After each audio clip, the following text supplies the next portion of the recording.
ওই টাকায় এখন আমার মেয়ে জীবিত আছে। ওনাদের উচিত আমি আমার মেয়েকে 2বার ভারতে নিয়ে গেছি। একবার অপারেশন করাইতে পারছি আর একবার ট্রিটমেন্টে নিয়ে গেছিলাম। তো এই 2 অপারেশনে কোনো কিছু হবে না, ওর আরও 10 থেকে 11টা সার্জারির দরকার। এই কথাটা আপনাকে আগে কখনো বলেন? আমাকে কখনো বলা হয়নি। দেশবাসীর আমার মেয়েকে আজকে ট্রিটমেন্টের টাকা দিচ্ছি বিধে আমি করতে পারতেছি। তো আমি তো এতগুলো টাকা খরচ করে এদিন গেলাম, তাহলে আমি তার মধ্যে কোথায় পাবো? তার মধ্যে আমি আবার তো ওই শাকিল ভাই ছিল, ওনার সাথে আমি যোগাযোগ করছি, ভাই ডাক্তার তো আমাকে এই কথাটা বলতেছে, কি করব। তা আমি অপারক হয়ে লাস্টে ভাইয়ের সাথে যোগাযোগ করে আমি আবার বাংলাদেশে রিটার্ন চলে আসছি আমার মেয়েকে নিয়ে জানুয়ারির 18 তারিখ। তো ডাক্তার বলছিল 2 মাসের মধ্যে যাইতে, ওর অপারেশনের ডেট দিছিল। 2টা মাস সময় দিছে আমাকে, বলছে এই 2 মাসে আপনি টাকা পয়সা জোগাড় করে আবার আসেন। কিন্তু আমি এখনো যেতে পারি না আমার মেয়েটাকে নিয়ে। জান্নাতুল মরিয়মের প্রথমবার যখন ভারতে অপারেশন হয়, আপনারা জায়গা জমি বিক্রি করে যে ওর ভারতে অপারেশন করার জন্য নিয়ে যান, তো সন্তান তো ফেলে দিতে পারবে না, সেই কারণে যাই হোক জায়গা জমি বিক্রি করছেন। তো ভালো কথা। এখন অপারেশন করার পরে কি ডাক্তার কি বলেছিল যে এখন যেটা ডাক্তার বলতেছে, তখন কি এটা কোনো কিছু বলেছিল? ডাক্তার আমাকে তখন কিছু বলে নাই, ওনারা আমাকে অপারেশনের সিদ্ধান্ত আপনারা দিয়েছে। জানতেন যে মানে কি জান্নাতুল মরিয়ম অপারেশন করলে সুস্থ সুস্থ হয়ে যাবে? হয়ে যাবে, আমি সেই আশাটাই ছিলাম আমার মেয়েকে, যেহেতু কারণ আনা হলে আমার বাড়িঘর বিক্রি করার দরকার ছিল না। আমি মনে করছি আমার মেয়ে আলহামদুলিল্লাহ অপারেশনে ভালো হয়ে যাবে, সেই কারণে আমার বাড়িঘর যা ছিল।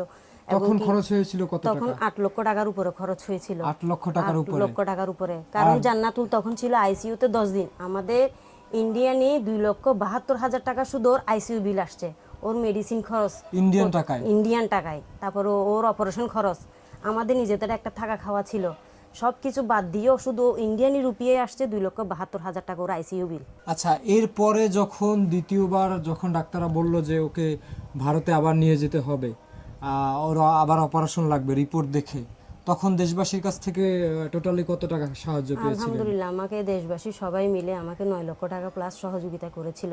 ওই টাকায় এখন আমার মেয়ে জীবিত আছে, কারণ আমি দেশবাসীর কাছে অনেক কৃতজ্ঞ। আমার শরীরের চামড়া দিয়ে ভাই, আমি যদি ওনাদেরকে জুতাও করে দিই কখনো ঋণ শোধ করতে পারবো না। ওনাদের উচিত আমি আমার মেয়েকে 2বার ভারতে নিয়ে গেছি। একবার অপারেশন করাইতে পারছি আর একবার ট্রিটমেন্টে নিয়ে গেছিলাম।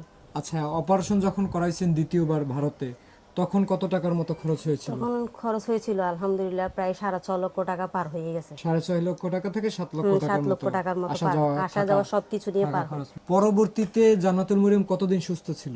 তার পরবর্তীতে ছিল 2-2.5 মাস। তার মধ্যে দেখতেছে আমার মেয়ের আবার অবস্থাটা আবার জটিল হয়ে গেছে। 2-2.5 মাস সুস্থ থাকার পরে এখন আবার ওই সাবেক স্থানে চলে আসছে। চলে আসছে। 2বার অপারেশন করার পরেও জান্নাতুল মরিয়ম মানে 2 মাস 3 মাস সুস্থ থাকার পরে আবার সাবেক স্থানে স্বাভাবিক চলে চলে যায়। আসছে, কিন্তু ডাক্তার আমাকে গেছে বারা জানাইছিল মানে কি ওর এই 2 অপারেশনে কোনো কিছু হবে না, ওর আরো 10 থেকে 11টা সার্জারির দরকার। তো 10 থেকে 11টা সার্জারির দরকার। এই কথাটা আপনাকে আগে কখনো বলেন? আমাকে কখনো বলা হয়নি।